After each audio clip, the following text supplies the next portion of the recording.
right. Well, first and foremost, this is going to sound really kitschy, but those who are able, can you guys just all stand up? Can everyone just stand up for a sec, shake it out? I'm standing between you and the coffee break, so this is always a really not fun place to be. Actually, drinks is worse, right? Take a stretch, shake it all out. Okay, awesome. Thank you. Thank you. It's always nice just to be able to sort of get up a little bit and sort of stretch around. As mentioned, my name's Jeremy Wood. I head product marketing across Asia Pacific for Adobe, and my team and I have the distinct privilege of looking after, in particular, our digital experience products, right? So probably a lot of products that you all know and hopefully love from a marketing standpoint. And it is incredible to be here. So huge thanks to PMA. It is so awesome to actually be back in a room. I did a keynote probably 3 weeks ago at one of our big consumer events, and kind of said the same thing verbatim, but I'm still sort of buzzing that we're able to get back into a room and be face-to-face with everyone. But more importantly, in here, secretly, with my peers. It's so cool to be here with like product marketers. I love it. So hopefully everyone else feels that same energy as well. All right, sorry, I'm just orientating myself a little bit here. So I thought it'd be good just to start with a little bit about me. I am first and foremost a family man. I've been very, very fortunate to be married to a lovely lady for 22 plus years. I have 4 beautiful kids, ranging from 10 all the way up to 18. In fact, my 18-year-old just finished his HSC on Wednesday, God help us. That's been a journey. So I'm sure some people here can relate. But actually, as if having a family of 6 isn't enough, we actually have 2 dogs as well. Not just little dogs, big Australian Shepherd dogs who are very, very energetic and keep us on our toes all the time. And also, on top of that, I've also been very, very fortunate professionally. I've been in marketing for 20 plus years. 95% of that has been in product marketing. I've had the distinct privilege of working for a lot of great companies, big and small, around the world. So Toronto, which is originally where I'm from, been in Sydney, I've been over in Silicon Valley and San Francisco area. I've gone up to Vancouver and most recently returned to Sydney about 3 years ago for this opportunity with Adobe, which is really great. And the interesting thing about some of those is a lot of my experiences with teams with these companies has been somewhat the opposite of what you might think. So my smallest team was with the largest company. So there was about 3 of us. I'd like to think we were very, very efficient and lean. And one of the smallest companies that you see on there, I led a global marketing organization of about 85 people. That grew to well over 100 by the time I left. So it's interesting, right? When we talk about personas, when we talk about sort of other things, it's not exactly always what it looks like on paper. And my remit has, by and large, always been regional at a bare minimum, but often sort of international. And so it gives me a little bit, I think, of experience speaking to you all about managing global teams. And I hope you don't mind, I'm going to pull down a little bit from those experiences as part of this conversation. The other thing, just to add to this as well, and I'm sure a lot of you can relate to this, is that those teams weren't always necessarily directly hard-lined underneath me, right? So a lot of dotted line structure, and that's a different set of challenges as well, right? When you don't directly manage the team, but you need to influence them, you need to shape them, and I love the story from product management from Will, because that is so relatable, it's unbelievable, of working with product management when you don't sort of own them necessarily. So you're probably all sitting here maybe with the title of this, but even now kind of going, okay, so what are you going to talk about? You heard up front a little bit about, yeah, it's probably going to be like time zones and stuff, right? That's pretty obvious. Yeah, a little bit. That's true, right? We have time zones to consider. We have languages to consider. We have personalities, right? Like that's a big one to absolutely consider. And then you have that sort of conflated or compounded by our Zoomness over the last sort of 2 to 3 years, right? So that's a really big difference. And that's before we even start to talk about something like how operationally efficient are these teams to begin with, right? So if we think about let's take a team in Europe, right, and EMEA. Like, how well are they operating already in their own remit, in their own geography, within their own sort of subset? Do they have a really good leader there? Do they have really good stakeholder relationships? Effectively, are they operating really, really well without the need for oversight, et cetera? Because obviously managing teams like that around the world is markedly easier, right, than having to then come over the top necessarily and start thinking about, now I have to actually optimize that team with the languages and the other things as well. That's also not to mention that there's another layer, right, on top of all of this stuff, which is things like cultural differences. There's socioeconomic differences, et cetera, right, that you have to sort of play into.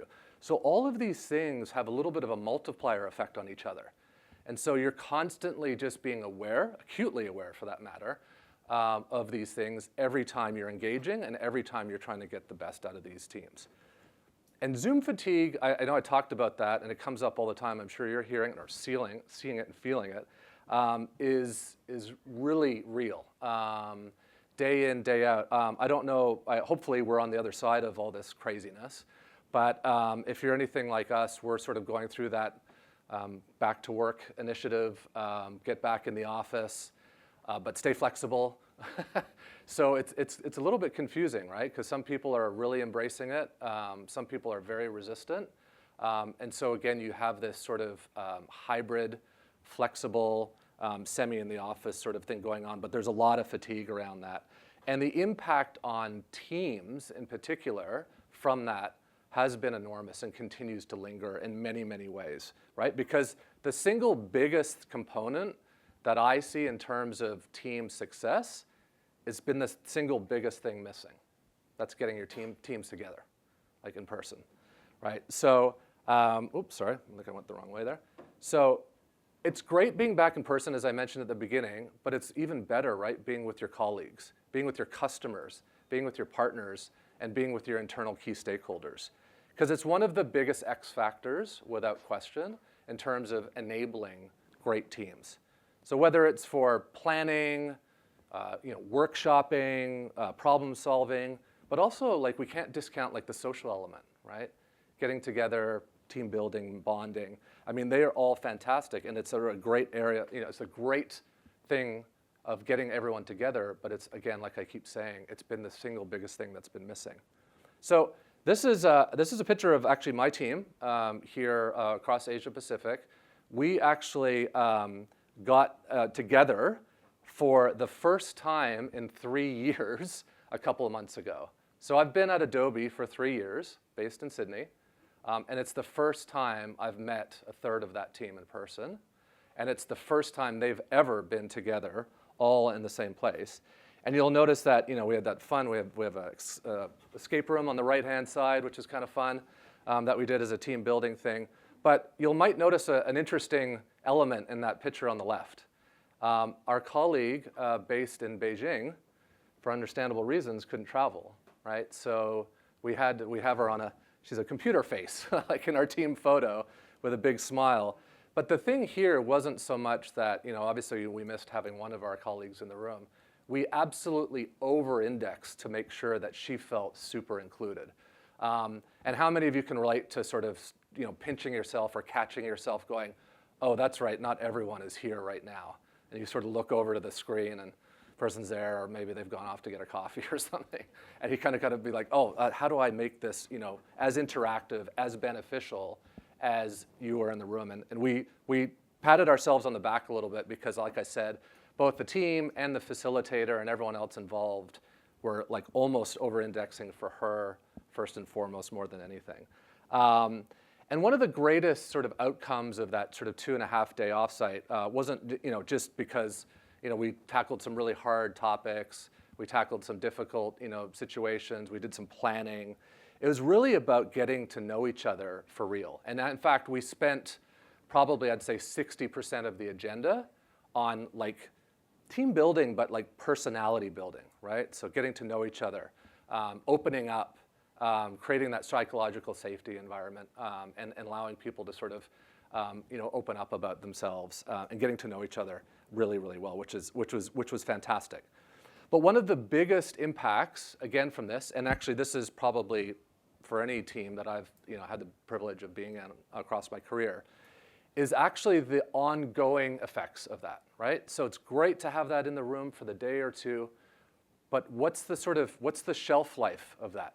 How do we make sure that those teams actually package up that sort of energy, they take all of that goodness, and they take it back to their respective regions, and they keep it going? We know it's not reasonable, right, to be able to do this all the time, and depending on how you work with your teams and how dispersed your teams are, it's even less, likely, right? So how do we ensure that that goes? And I'm going to talk a little bit about some of the best practices that I've seen to help sort of facilitate that, and making sure that all that sort of great stuff that happened in the room and at that event, or that series of events, is actually packing up, and that goodness continues to carry over to those global teams. So that brings up a really obvious question, right? Some of you might all be sitting there and going, yeah, that's great if you can actually get them together. Budget, lockdown, all these sort of other factors that sort of fly into it. And as I mentioned, I just recently celebrated my 3-year Adobe-versary. And you can imagine what that 3 years has been like, right? So I'm sure you can all relate. Anybody here either themselves changed jobs in the last couple of years? Yep. Oh, wow, okay, amazing. Okay, so and how many people here did that under like a lockdown sort of parameter? Okay, so virtual interviews, hadn't met the people you're working for or with. How's that feel? Like surreal, right? Like it must be surreal. I had the benefit of joining 3 months before we locked down. But like I said, I still hadn't met my team really, but I did get to meet my manager, and it's really, really bizarre. And it's a huge sort of impact again on terms of not being able to bring people back together again.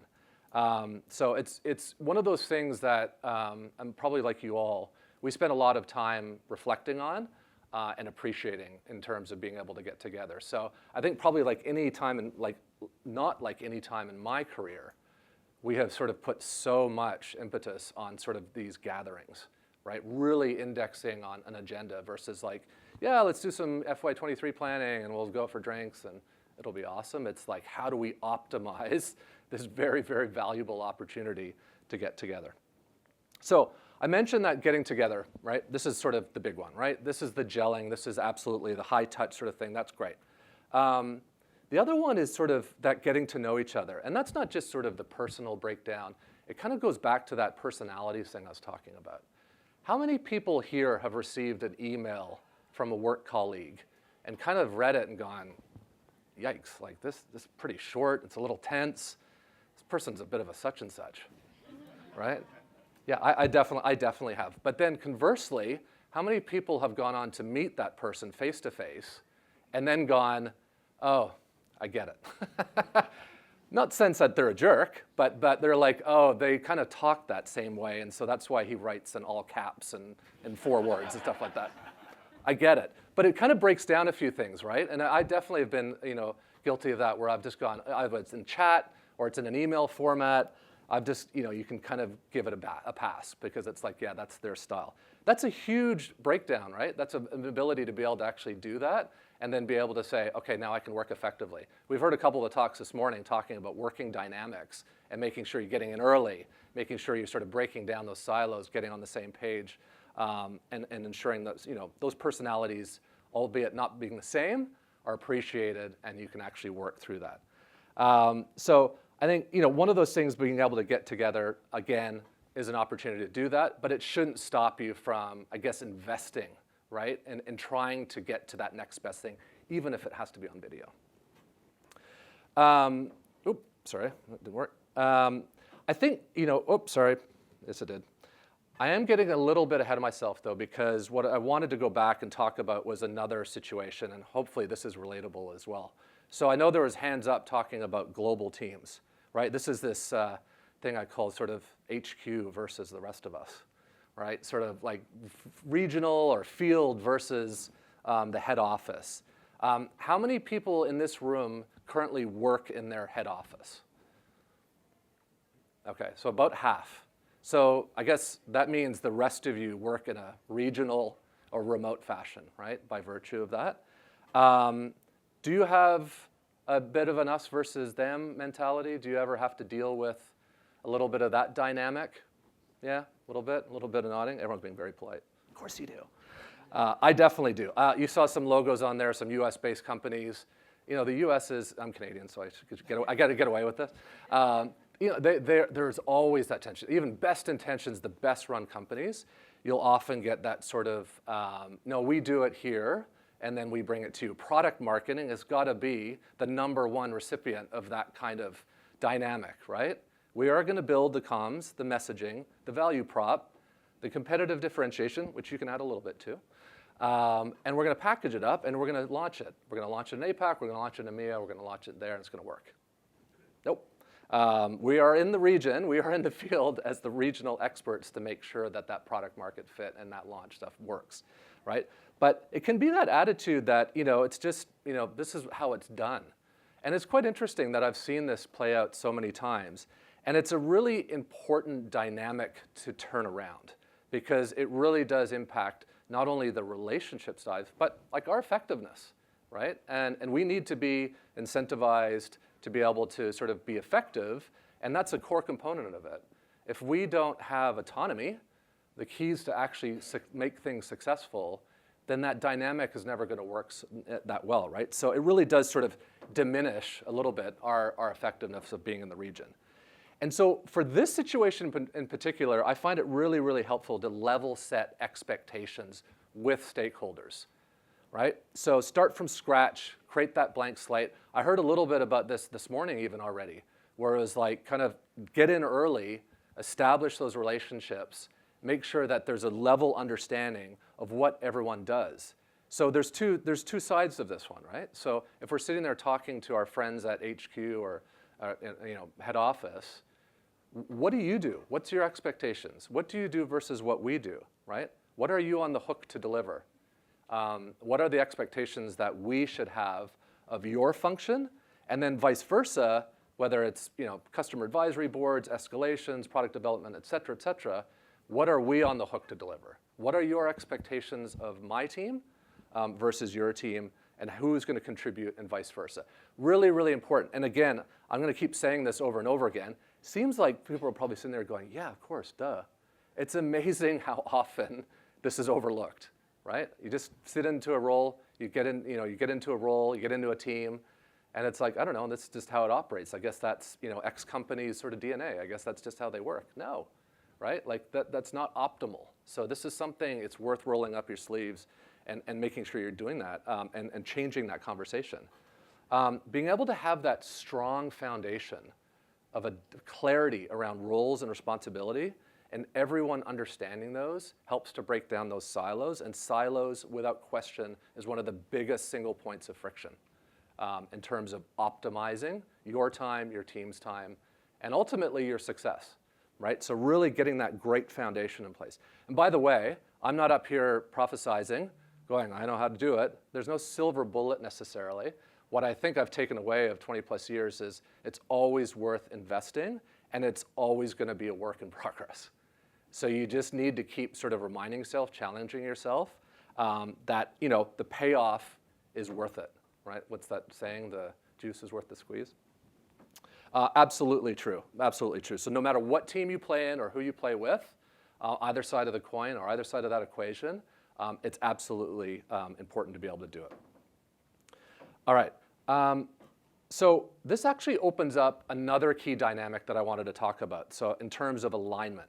So this is sort of alignment now going outside the parameters of PM or even PMM or PM. Some of us wear both hats. Think about sales leaders, right? Think about our partners. Think about enablement leaders, and so on and so on. They all have an idea of product marketing does, right? But is that idea, is that perception of product marketing accurate, do you think? And a lot of the time, in my experience, it hasn't been. And I've definitely walked into roles and I've joined companies and teams where I assumed, right? And I wish I had a bumper sticker or a t-shirt, and I say this to my teams all the time, don't assume ... right? Never assume anything. The worst case scenario is you're going to be duplicative or redundant. Best case is you've set out a course to turn people around. And I may or may not have had a reaction similar to this baby half the time when they told me what product marketing was. So a great investment, right, to be able to actually go in there. And a lot of the time, there's no great reason why the perception's off. A CMO has come in with an idea. A CEO has come in with an idea. A product leader has come in with an idea. And that's just set, right? So no one's really challenged it. No one's really come in and basically said, it's really not what we thought it was, and now you're here to do it. And in fact, it's interesting, like my last role, I had a massive breakthrough, right? A personal breakthrough, personal and professional breakthrough, which ironically only really came to light when I left. But I like to think that it was the work that was put in during. But I came into an organization that really didn't have an idea of what product marketing was. We were sort of glorified escalation channel, and can you make some content for us, guys? And it was like, no, this should be much, much more. And unfortunately, my boss, the CMO, wasn't necessarily fully sort of in the loop either, but she was open to sort of hearing more. And sort of as we hired in more like real product marketers, as we started to articulate the business value of the end-to-end of product marketing, and I like to sort of, I know there's different versions of this, I like to put us in this golden triangle, right? So we have like sales, we have product, we have marketing. Product marketing is right in the middle. We're the golden child. Now, we're also the dumping ground in the middle of that triangle when things go pear-shaped, right? It's because we're right in the middle. So they go, I don't know, give it to product marketing. But the breakthrough is that when we literally had a leaving conversation, I sat down there and some of the new people who had been hired in, we talked about the journey, and even the CMO was talking a little bit about, wow, like this thing's really turned around. And they couldn't believe that that's where it started from, because they had come in 2, 3, 6 months before and gone, yeah, this is a pretty well-oiled machine. Like product marketing is valued here. We have a good partnership within that triangle. And it seems to run really, really well. But the reality is it was a lot of work to turn it around, but it was well worth it.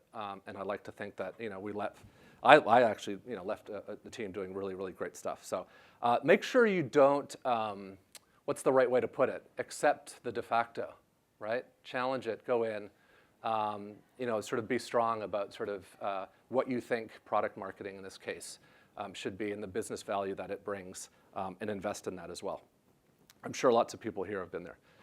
So I guess that brings us to, if we're in good shape in terms of level setting and setting the right expectations across PMM and PMM teams, and with our key stakeholders, we've set that ultimate foundation, right? So I've set that foundation to get the right setup for success. And so setting the very same expectations across our team is then, you're able to actually do that under a solid foundation versus a shaky one.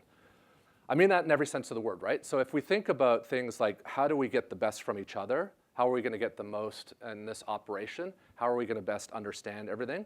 And bring it back to the business aligned to those key values. So I talked about things like personalities and different personalities, cultures, work styles. We all know that diversity gets the best results without question. But how do we make sure that we're optimizing around that? I thought about it like an analogy, which was sort of instruments, right? So instruments are all very different, very, very different. And on their own, they're extremely different. But when they come together in a concert or an orchestra, for instance, it's music. It's beautiful, right? Now, I struggled to do that one because my natural one is to go to a sports analogy. I'm a huge NBA fan. I'm a Warriors fan. Don't hold it against me. But I think about basketball as well. Sports people in any sport, right? All very different backgrounds, different skill sets. In basketball, you might have a shooter. You might have a great rebounder. You might have. But what's that other layer that I talked about earlier on today, which is what if like one's a ball hog? What if one's like almost the complete opposite, is just a team player, never really wants to have the limelight? How do you get the best of them? Well, that's the coach's job, right? Because what are they ultimately there to do? Win games, right? They're ultimately there to win basketball games and championships and so on and so on. So that involves needing to get them all orientated to the same one goal, right? Lots of different personalities, lots of player styles, et cetera. But ultimately, at the end of the day, they need to actually be able to win games.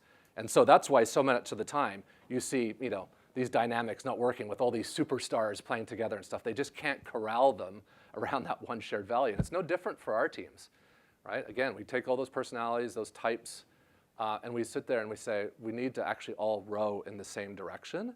And so when I think about local teams, distributed teams, it's the same type of thing, right? It's the same type of thing as saying, I've got some rock stars over here, I've got some up-and-comers over here, I've got some conflict or some issues over here, I've got some stakeholder management to do over here. How do I sort of fix this puzzle, right? And how do I continuously look at that? And again, that's the sort of drumbeat I'm getting at here, right? Which is a continuous observation of those moving pieces and making sure that you're sort of optimizing ultimately for that. And we all need to drive to that same shared objective. I think, for us, like it's really about, making sure that you're aligned to business value or business impact, I should say, right? Revenue, things like that, conversions, et cetera, and making sure that everyone is coming together to do that. So as I kind of go down the final stretch here, I just want to talk a little bit as I finish up just around, the environment that we've been talking about, right? Getting people aligned, keeping people connected, making sure people feel motivated is a really big one, and keeping that energy really, really high. And making sure that everyone is, playing towards that shared goal.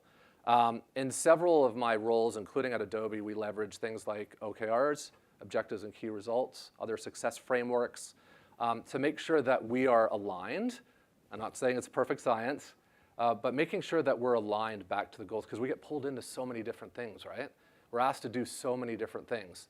So it's really, really important for us to know that we can orientate ourselves back to that North Star, and that is the key business objective.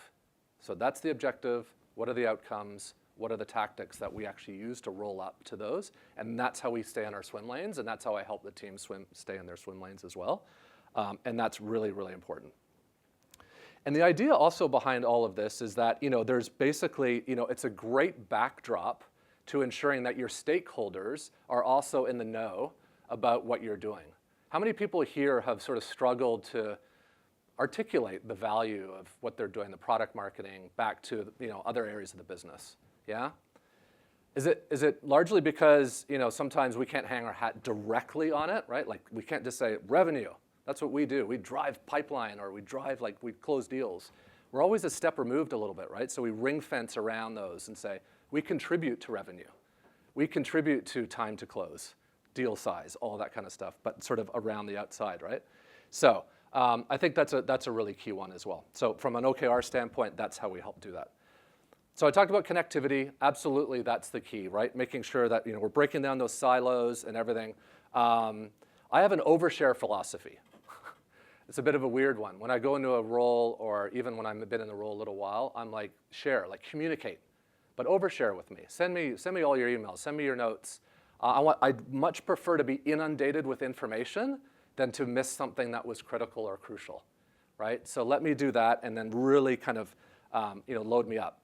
And one of the things I do when I'm communicating back out to help sort of navigate through the fray, of that inundation is I like sort of doing things like adding action items to my subject line, right? So something like there's a directive here, right? So in parentheses, there's something that you need to do in the next 24 hours, right? It's not all in capitals or anything like that, but it's like there's a response I'm expecting off the back of this versus just something like, FYI.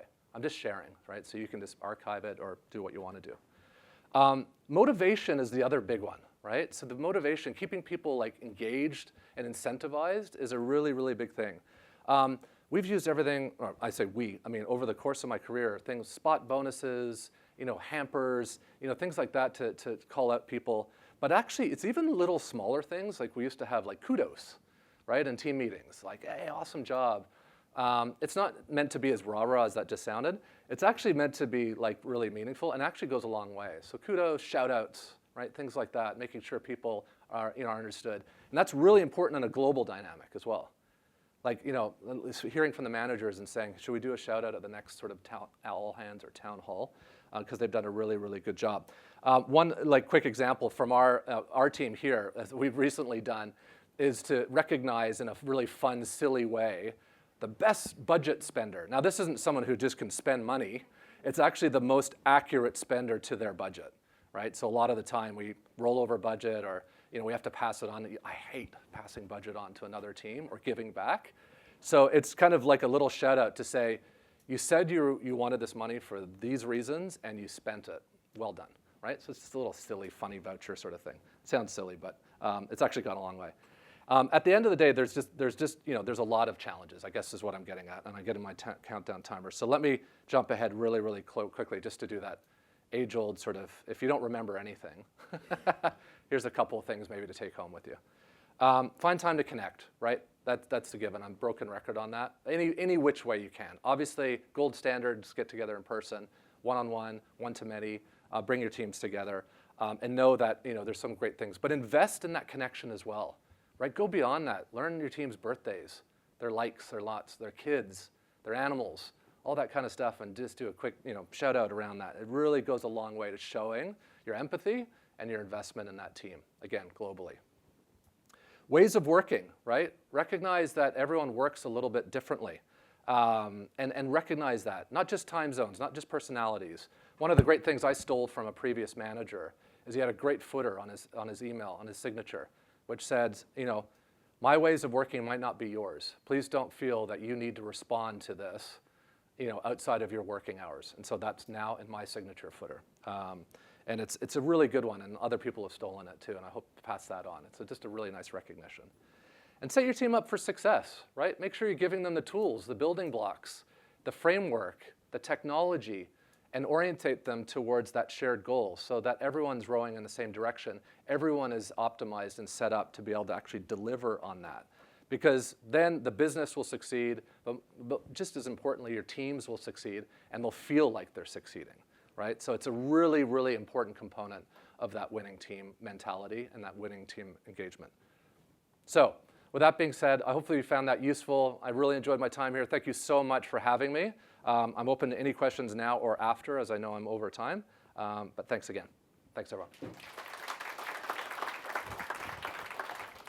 That was very insightful. I loved it. Couple of questions, couple of upvotes on these. So how do you influence headquarters to look and consider and collaborate more like outside of the bubble?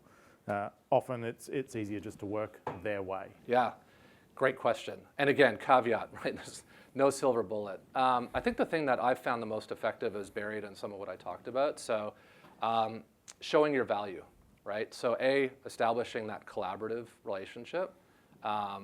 If you can, it's establishing that commonality as well, right? I've been where you've been. I've worked at HQ, or I know how you guys are orientated in terms of what you need to deliver. We can help you. We should be an extension of your team. And let's get on the same page. Let's get on the same meetings. Let's get on the planning cycle. Let's get in early and be able to deliver on that. And where I've seen real success in that has been that those teams have then turned around and gone, it's invaluable to have those people in the region actually as an extension of our team. Absolutely. So I think just showing that value, showing that impact, and really being able to eke out the fact that there is that sort of extended value that you can bring as a field organization. We hear things they don't. Absolutely right. How is your team structured? Is it by product or region, customer? My team now? So my team right now is orientated, it's almost both. So we're by solution. So every PMM on the team owns at least one solution in our stack with an APAC remit. And then a couple of them wear dual hats where they have what I call a product agnostic hat as a regional PMM, right? So I have one lady in my office here in Sydney. She has a solution for APAC, but she's also the ANZ sort of regional PMM. And what she does, what the difference is there, even though it confuses a lot of people, is that with one hat on, she cares about that solution and that solution success across the region, right? So she just wakes up every day just going, how do I make this successful in India, et cetera. The other hat, she goes into meetings like ANZ leadership meetings, and she thinks about solutions agnostically. How do I make ANZ successful? What do they need to hear from me from a solution standpoint? So nice. A little bit of both. When you were talking about the COVID cave and like Zoom fatigue, yeah. What did you find was most effective in making people feel like they're appreciated and heard and actually get engaged? While we were sort of only in a Zoom, yeah. Yeah, I don't think we did anything different to what everyone was doing. We were doing silly, team building things, cocktail making, virtual painting. We're sending hampers out to people. I think just one thing I think worked quite well is that we changed our team meeting dynamic, which is typically 60 to 90 minute, pretty heavy duty weekly meeting, to 2 30-minute stand-ups, right? So it was a real sort of check-in. It was very sort of product agile type mentality. But it was just like bang, bang, bang, let's knock it out. But you know what? We're all super busy with meeting fatigue, not just Zoom fatigue. Yep. So we don't have an agenda, we give the time back, right? So it's like day before, 2 days before, no agenda, okay, we're canceling the meeting. And I think people respected that. And in fact, we've kept a lot of it already. Less meetings, fewer meetings. Couldn't agree more. I'm just disappointed we don't still have happy hour and cocktail making in the office now that we're back, right? Yeah. How do you manage global brand identity versus localization, and driven by different sales cultures? Ooh, yeah, that's a good one. I think, so one of the ways I sort of describe our role in the region is sort of as a bi-directional conduit, right? So where a lot of teams are in the field they bring down from HQ, launches, content, updates, pricing and packaging. I think the real value is being bi-directional, right? Just as much as we bring down, we need to be pushing back up to the head office. So that's local nuance, that's market shifts, that's competitive intelligence motions, product feedback, customer advisory inputs. So I think one of the big things for me is, again, it kind of goes back to that first question, which is showing that value, right? We will make us globally more successful if you listen, in this instance, to the APAC voice, yep. right? So, and what is the brand of that voice? Well, it's a highly diverse, price-sensitive region, mobile first, all these kind of great things. And then, again, not to knock on the U.S., but they go, oh, okay, all right, yeah, we shouldn't deprecate that solution over there. That's actually really meaningful for APAC, and it's actually a really strong, revenue footprint. So again, it's just kind of opening people's eyes. There's more than educating. California. Exactly right. I love this from Will. How do you ensure your teams don't get left out when they can't join meetings at 3 a.m.? Oh, that is a great question. Oh, geez, we're on both sides of that equation, right? Yeah, it's worked really well for North America and Europe. Sorry, guys, in APAC, what a bummer, it's 3 in the morning. We're the fastest growing region. All that great stuff, yeah. Right? So what I tend to do is, they'll say, well, we'll record it and we'll send it to you. And it's like, okay, fine. What's the follow-up mechanism live that we can do off the back of that recording, right? So how do we do a playback back to you based on that recording, because we're going to have comments, questions, et cetera, and bring it back to you. But really, the other part of this that I more so agitate for is parallel. If you're going to do a North America EMEA, you're doing an APAC, same week or around the same time. Yep. Doesn't always go that well, but that's the gold standard for me, for sure. Yes, no, I get it. Like, I'm often up at 4, I just can't do 3. Yeah. It kills me. The 1 hour. How do you think about stack ranking priorities when there are so many priorities and teams and OKRs that are competing for resources? Yeah. Again, I'm sort of smirking because I'm literally dealing with this right now, every day, right? We're always, conflicting priorities is a great one to call out, but also your own. I think for me, again, I feel like a broken record, but what I really try to be crystal clear on is what are the highest value sort of areas for this business? What does the business absolutely need to do to succeed? And how do we back into that? So I always call it like a waterfall or a cascade effect. If I have those key sort of success metrics, I can figure out what the double click looks like, and I can orientate the team to that.